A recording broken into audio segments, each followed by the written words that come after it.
তো আজকে আমি আর বন্ধন এসি চালিয়ে যখনই শুতে গেলাম, দেখো তাও গরম লাগছে। এসিটা নষ্ট হয়ে গেল নাকি? ধুর, ঘরটা ঠান্ডাই হচ্ছে না। কিরে, সত্যিই তো ঠান্ডা হচ্ছে না কেন? ঠান্ডাটা হবে কি করে? দরজাটা দেখো কতটা ফাঁকা, পুরো আঙুল ঢুকে যাচ্ছে।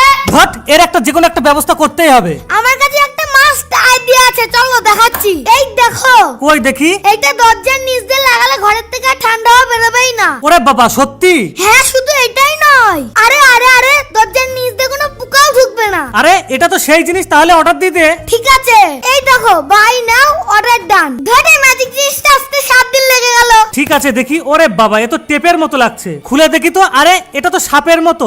এটা কেমন রে, কাজ হবে তো? তুমি লাগিয়েই দেখো না।